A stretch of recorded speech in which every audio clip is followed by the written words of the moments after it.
Assalamualaikum warahmatullahi wabarakatuh. Perkenalkan, saya Umi Farika Basha. Saat ini saya adalah eh, dosen Universitas Erlangga, Fakultas Vokasi, Program Studi Manajemen Perhotelan. Terima kasih saya ucapkan kepada panitia Forum Mahasiswa Mojokerto yang telah mengundang saya untuk mengisi materi pada talk show dan pembekalan pemberdayaan desa wisata yang terlaksana atas hibah program holistik pembinaan dan pemberdayaan desa. Uh, kali ini pesertanya dari Desa Sajen di Mojokerto ya. Materinya yang akan saya bawakan adalah manajemen dasar pariwisata, khususnya desa wisata. Apa sih pariwisata itu? Jadi pariwisata itu telah bergeser dari yang dulu awalnya wisatawan itu melaksanakan perjalanan untuk rekreasi dengan daya tarik pariwisata yang ada 3 S, yaitu Sea, Sand, and Sun. Kemudian bergeser ke arah wisata alternatif tourism yang antara lain bisa dengan wisata alam, seperti itu, atau juga belajar budaya. Kemudian saat ini yang sedang digalakkan oleh pemerintah yaitu wisata pedesaan, yaitu village tourism, sebagai daya tarik alternatif yang menyajikan aktivitas pedesaan dan kearifan lokal masyarakat sebagai daya tarik. Oke, kemudian untuk mengembangkan suatu desa wisata, tidak hanya desa wisata saja, tapi juga wisata di suatu destinasi, aspek apa yang harus dipenuhi? Yang pertama yaitu aspek pengembangan pariwisatanya, yaitu something to see. Something to see, jadi di mana wisatawan itu berkunjung ke suatu tempat atau di desa sajen itu untuk menikmati pemandangan baru, misalnya air terjun baru yang tentunya air terjun yang ada di desa Sajen berbeda dengan yang ada di Solo misalnya. Kemudian atau apa sajalah di desa misalnya bisa ladang atau terasering atau singkedan yang disusun dengan cantik dan bisa menjadi daya tarik wisatawan. Kemudian yang kedua adalah something to do. Tentu saja wisatawan melakukan perjalanan wisata untuk mendapatkan pengalaman yang baru, sesuatu yang baru. Something to do di sini adalah sesuatu yang bisa dilakukan oleh para wisatawan. Misalnya, saya ambil contoh wisata memetik, yang digambar itu adalah buah blueberry atau blackberry atau raspberry. Jadi wisatawan lokal atau wisatawan Nusantara, Wisnus atau Wisman, wisata mancanegara, ditawarkan untuk bisa memanen sendiri atau memetik buahnya sendiri, seperti itu. Itu kan suatu pengalaman yang berharga, seperti itu. Karena tidak semua orang mempunyai lahan untuk menanam dan memanen. And then yang ketiga, something to buy. Tentu saja para wisatawan melakukan perjalanan untuk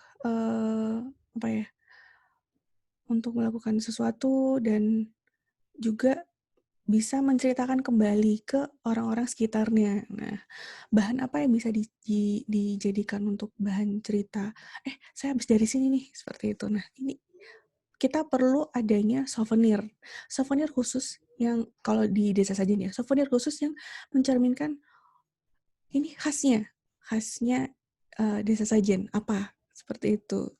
Silakan nanti Bapak Ibu yang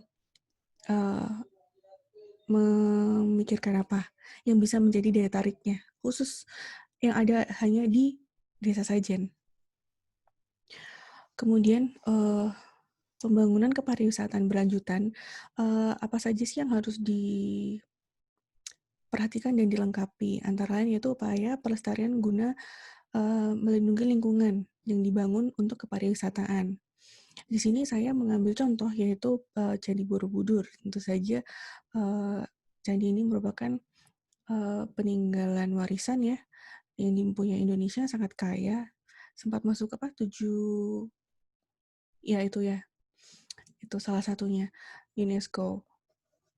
Nah, ini juga harus dijaga karena ini bisa mendatangkan apa ya wisman, tentu saja wisman banyak sekali yang datang ke Candi Borobudur ini. Bahkan artis Mariah Carey pernah melakukan konser di kawasan Borobudur. Kemudian peran masyarakat sekitarnya, tentu saja masyarakat sekitar Borobudur ini harus saling membantu, saling gotong royong untuk mensukseskan terciptanya destinasi wisata. Dan Borobudur ini sudah destinasi wisata internasional tentunya, sudah mandiri. Kemudian penggunaan budaya lokal untuk pendidikan dan hiburan, bantuan positif pada pemerintah setempat, kemudian pengendalian yang ketat untuk menghindarkan dampak negatif akibat pengembangan kepariwisataan daerah itu sendiri. Seperti yang kita ketahui kalau kita ke Candi Borobudur itu kan kita disodorkan atau kita mendapatkan suatu peraturan di mana kita harus menggunakan suatu kain batik. Ya. Kita harus pakai sewe kalau ada di kawasan Candi Borobudur. Nah, ini salah satu pengendalian yang ketat agar para wisatawan itu tidak lupa bahwa kita sedang ada di kawasan Indonesia, seperti itu. Kemudian saat ini ada pariwisata berbasis masyarakat, community-based tourism. Karena apa? Karena peran masyarakat di sini sangat mendukung terciptanya pariwisata, khususnya di desa wisata. Kemudian ada Cohen dan Uphoff tahun 1977 mengemukakan bahwa ada 4 tahap dalam proses pembangunan pariwisata, yaitu tahap perencanaan, tahap pelaksanaan, kemudian tahap pemanfaatan hasil pembangunan, baik bangunan yang baru atau bangunan yang lama, kemudian tahap pengawasan dan monitoring. Nah, pada talk show ini kan masih pemberdayaan masyarakat. Jadi saya harap setelah adanya acara ini, masyarakat sekitar bisa merencanakan dengan matang apa yang harus dilakukan untuk membangun desa wisata di Desa Sajen. Kemudian, apa sih desa wisata itu? Desa wisata adalah suatu wilayah administratif desa yang memiliki potensi dan keunikan daya tarik wisata yang khas, yaitu merasakan pengalaman keunikan kehidupan tradisi masyarakat di pedesaan. Wilayah administratif itu apa sih? Wilayah kerja yang merupakan wilayah kerja perangkat pemerintah, misalnya seperti gubernur, atau kalau di desa mungkin kelurahan bisa, atau perangkat desa lainnya. Berikut adalah landasan hukum yang membantu terciptanya desa wisata. Kemudian ada berapa sih desa wisata di Indonesia ini? Jadi desa wisata di Indonesia itu, di Indonesia ya, ada 1.734. Wah, banyak sekali ya, tersebar di seluruh Indonesia. Kemudian yang paling banyak itu ada di Surabaya, di Jawa Timur, di Jawa dan di Bali. Di Jawa dan di Bali itu totalnya ada 857 desa wisata. Dan yang paling banyak juga ada di Jawa Timur. Jawa Timur sendiri memiliki 479 desa wisata. Kemudian kriteria desa wisata itu apa saja sih? Yang pertama yaitu memiliki potensi daya tarik wisata, kemudian memiliki komunitas masyarakat sekitar itu, kemudian memiliki potensi sumber daya manusia lokal, dan juga peluang ketersediaan fasilitas dan sarana prasarana, bagaimana wisatawan itu bisa mengakses atau bisa menuju ke desa itu. Kemudian memiliki potensi dan peluang pengembangan pasar wisatawan. Kemudian tahapan pengembangan desa wisata itu ada 4. Yang pertama rintisan. Rintisan itu jadi masih berupa potensi ya, jadi belum berkembang dengan sempurna, seperti itu. Kemudian ada yang sudah berkembang, sudah mulai dikunjungi oleh para wisatawan. Kemudian yang maju di sini, masyarakat sudah sepenuhnya sadar akan potensi yang ada di desanya atau ada di suatu lokasi tertentu. Kemudian masyarakat itu sudah mampu mengelola usaha pariwisata melalui Pokdawris, kelompok sadar kepariwisataan. Kemudian yang terakhir yaitu mandiri, di mana masyarakat sudah memberikan inovasi dalam pengembangan potensi wisata. Kemudian sarana dan prasarana sudah mengikuti standar nasional minimum ASEAN. Kemudian three ways travelers can support local business. Jadi secara umum ada 3 cara yang bagaimana sih traveler itu bisa memberikan kontribusi kepada bisnis lokal.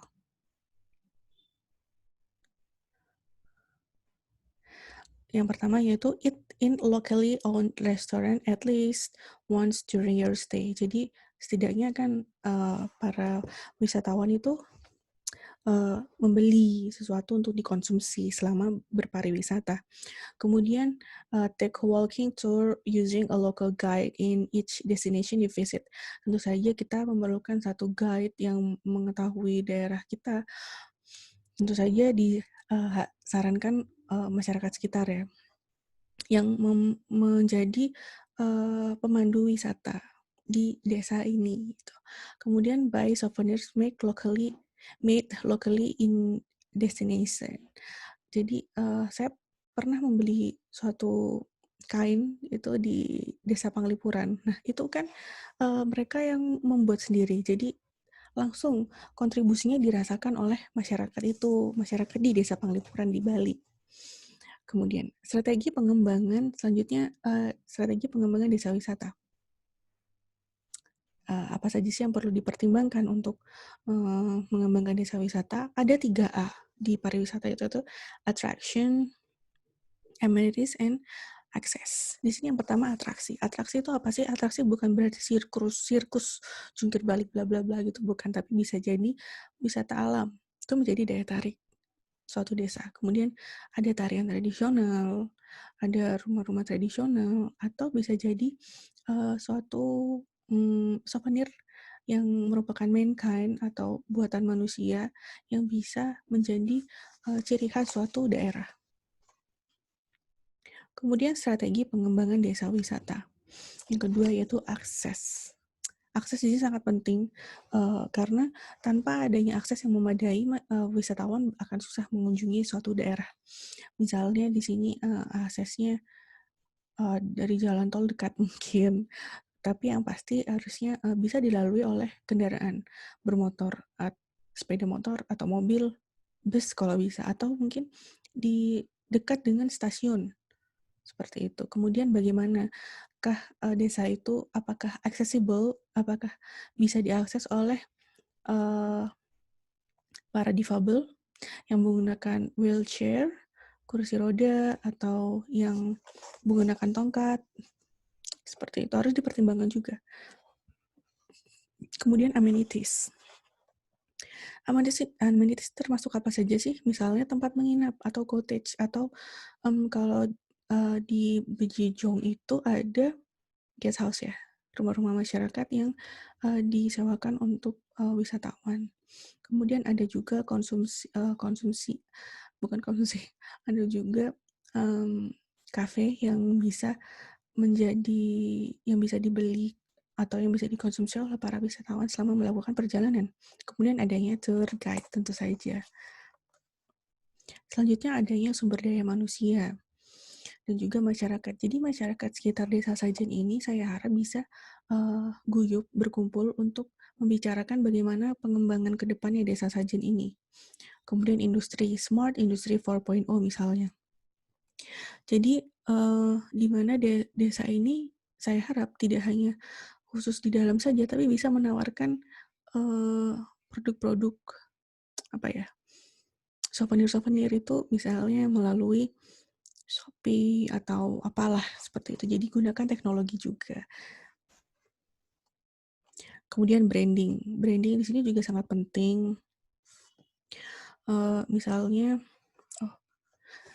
Branding di sini juga sangat penting, misalnya dengan menggunakan tagline, misalnya kunjungi desa sajian bla bla bla gitu, misalkan diskusikan.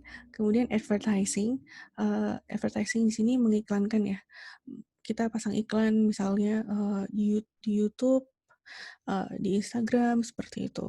Di sini saya ambil gambar BTS. Kenapa? Karena BTS merupakan duta pariwisata kota Seoul di Korea. Sebenarnya kalau di Korea itu sudah banyak ya. Jadi desa-desa itu ada satu duta yang mewakilinya gitu sebagai ya duta lah. Jadi mereka membantu mempromosikan seperti itu. Kalau di Indonesia saya rasa masih belum populer dengan cara ini. Kemudian yang selanjutnya dengan selling, kita mengikuti seperti travel fair untuk bisa menawarkan kepada masyarakat itu kan ya, ada apa sih di desa ini seperti itu. Nah, promosi ini bisa dilakukan melalui Facebook, ada Instagram juga, dan juga bisa misalnya desa ini membuat satu channel YouTube. Kemudian juga untuk menawarkan barang-barang yang souvenir, yang barang-barang tahan lama yang bisa ditawarkan melalui marketplace seperti Shopee. Kemudian jika ingin go internasional, mungkin bisa mencoba memasukkan ke Alibaba dan juga kemudian Amazon. Oke, kesimpulannya dari kalau boleh saya simpulkan sedikit, apa saja sih yang harus dilakukan untuk mengembangkan sebuah desa wisata? Yang pertama yaitu menemukan potensi desa wisata, kemudian menemukan penghambat agar bisa kita bicarakan bagaimana mengatasi hambatan ini. Kemudian membangun komitmen antar masyarakat sekitar agar mau berkontribusi terhadap pengembangan desa wisata ini. Kemudian mendeskripsikan dampak yang muncul, misalnya banyak pengunjung, crowded, bagaimana penanganannya. Kemudian gandeng pemerintah setempat dan pusat. Tentunya banyak sekali kan skema-skema yang bisa membantu pengembangan suatu desa. Kemudian persiapkan peraturan setempat. Misalnya kalau di Candi Borobudur itu kan kita harus pakai sewe. Misalnya boleh juga misalnya di desa Sajen menggunakan peraturan yang seperti itu gitu. Kemudian briefing tentu saja sebelum kita publish ke masyarakat. Masyarakat luas di masyarakat sekitar Sajen itu, desa Sajen itu harus melakukan simulasi terlebih dahulu bagaimana untuk melakukan perjalanan wisata di desa Sajen. Kemudian setelah itu promosi dan juga studi benchmark di desa lain yang sudah sukses. Misalnya terlebih dahulu. Di sini saya ambil yaitu Desa Becijong yang terletak juga di Mojokerto. Di sini saya lihat banyak peninggalan kerajaan seperti itu. Nah, patung Buddha tidur ini mungkin baru ya, banyak peninggalan kerajaan Majapahit. Ya, saya juga baru sudah setahun yang lalu ke sana. Kemudian juga ada Desa Panglipuran yang merupakan desa pertama atau contoh desa wisata pertama yang ada di Bali. Jadi Desa Panglipuran ini sebagai benchmark-nya gitu. Benchmark itu apa ya? Bisa tolong bantu benchmark itu semacam ukurannya gitu loh. Suksesnya seperti ini berarti gitu. Ini ada sedikit video Desa Panglipuran yang saya kunjungi 1 tahun yang lalu juga sekitar bulan September bersama dengan anak-anak mahasiswa prodi saya, manajemen perhotelan.